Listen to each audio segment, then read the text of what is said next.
Hey, what's up, beautiful people? Welcome back to my YouTube channel. My name is Faith Homoza, and today we're going to talk about a topic that very many moms out there are facing, and that is combining bottle feeding and breastfeeding. Well, worry not, because you are not alone. I've been there, very many people have been there. That is why today I'm sharing the tips and tricks that you can use so that you can navigate this whole thing successfully. If you are that mother that is facing this challenge and you've not subscribed to this channel, please go ahead and subscribe. Join this beautiful family. Let me know in the comment section what you would like to know. And if you're that mother that has successfully gone through this, please feel free to let me know in the comment section how you did this, how you can help someone else.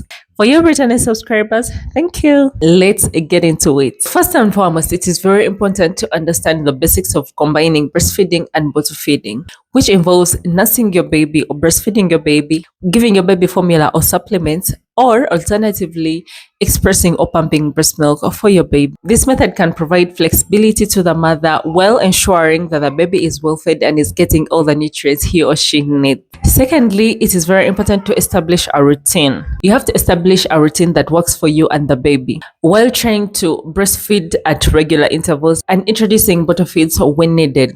Well, this is going to help you maintain your milk supply, at the same time ensuring that the baby is well fed and is getting all the nutrients. When introducing bottle feeding to your baby, it is very important to choose the right nipples. You have to opt for those bottles or nipples that can mimic the shape and feel of a real breast. This is going to help you to prevent nipple confusion to the baby. And while you're doing that, it takes me to the fourth tip, and that is choosing nipples that have a slow flow. These are ideal, especially for newborns, to prevent them from getting overwhelmed by the flow or the high flow of milk. And that takes me to our fifth tip and trick, where I introduce our baby today. Baby Teddy, say hi to the community. He is going to help me demonstrate what I'm going to talk about as tip number 5, which is keep your baby upright while bottle feeding. Let me get my bottle. Okay, let me get my bottle. Here is my bottle. Let's assume this is mixed formula or breast milk or whatever supplement that you have in here. And this is our baby here, baby Teddy. So what you have to do is you have to keep the baby upright, right? When you're actually breastfeeding, this is the same position that you have to keep your baby in. If you want to combine breastfeeding and bottle feeding, you will have to do the same thing that you do while breastfeeding, so that the baby doesn't get confused. You understand? So this is our bottle here. You support the baby like this, and you will get your bottle. Make sure the baby is sitting upright. Even if it's a newborn, someone might say, "Oh, newborns don't sit. What are we going to do for newborns?" You have to support their back like this, and make sure they are in an upright position, just like this. He is a newborn. He is a newborn. He doesn't sit. He's not sitting yet. So let's assume you have to get your bottle. Make sure the baby is sitting upright, and then give the milk to your baby. Right? I think we've got that. And this will still take me to tip number 6, and that is keeping the milk at a level. Well, what do I mean? I mean, don't overdo this, because it is going to choke your baby probably, or don't put it like this, because the baby is going to suck in air. What you have to do is keep it at a level so that the baby puts in the effort to pull the milk out of the bottle, just like he or she does on the breast. This is what I mean. You have to put it like this at a level where the milk is on level and the baby is able to pull it out from the bottle, and at the same time it doesn't go back inside, which will make the baby suck in air. And you don't want that, because it will lead to bloating, it will lead to colic, etc. And that still takes us to the next tip and trick. I've lost track whether it is the 6th or the 7th. But the next tip and trick is to switch sides. Well, you have to switch sides while bottle feeding as well. Just like you do it when you're breastfeeding, you have to do the same thing while bottle feeding, because you don't want to get the baby to get used to one side. If he or she does, you're going to be in trouble, because when you're breastfeeding, he or she is going to reject the other side of the breast. So this is what I mean. When you're bottle feeding, when you're bottle feeding, you're going to carry your baby like this, bottle feed. After a certain interval, you're going to have to change the baby to this position, to this other side, and do the same, right? I hope we are getting this. So when you're breastfeeding, and bottle feeding, he or she is not going to get confused because this is the same thing he does while on the breast. So this takes me to tip number 8, which is pause frequently or take breaks while bottle feeding. Just like you do it when you're breastfeeding, you don't breastfeed for like the whole day or for 30 minutes straight. You take breaks in the middle. Sometimes your breast is burning and you just need a break, or sometimes you feel the baby has taken a lot, you have to make him, you have to pause, then put him back. This is what I mean. While bottle feeding, you switch sides and all that. Then let's put our milk here. Then you can make your baby straight. You make him or her dance. This is what I mean by dancing. We usually sing for them in our traditional language. I won't sing that. You do this while you're taking breaks, or you do this.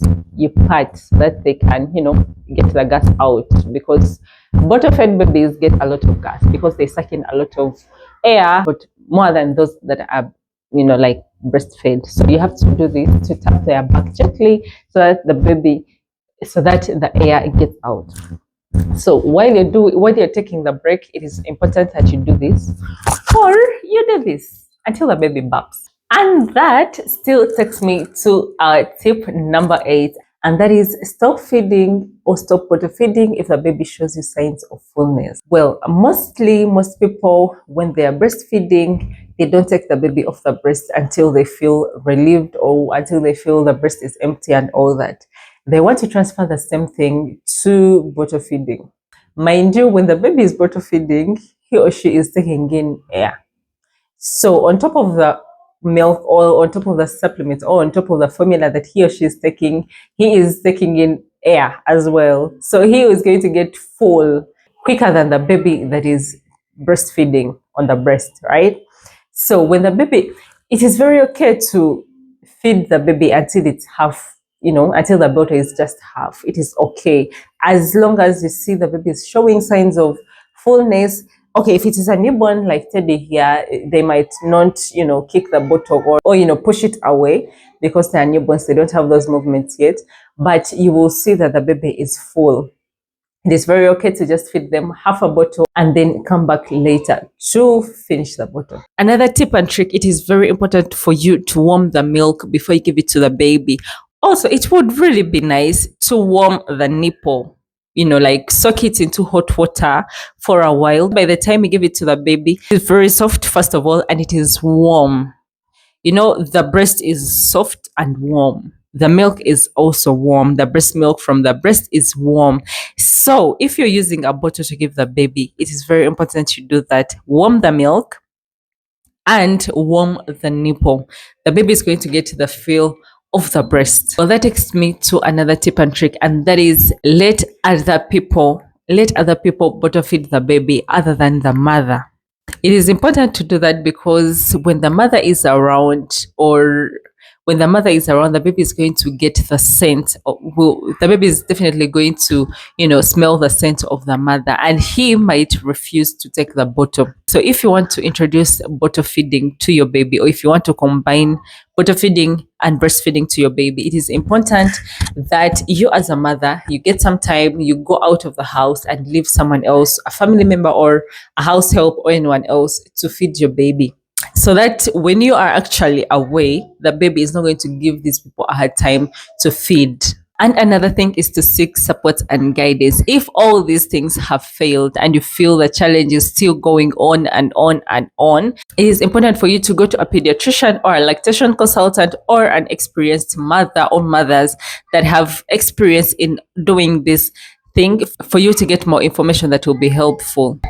And there you have it, the ultimate guide to combining breastfeeding and bottle feeding. By following all these tips and tricks that I have mentioned, you can navigate the world of feeding your baby with confidence and ease. Remember, every mom and baby is unique, so don't be afraid to experiment and find out which works for you and your baby better. Well, thanks for watching.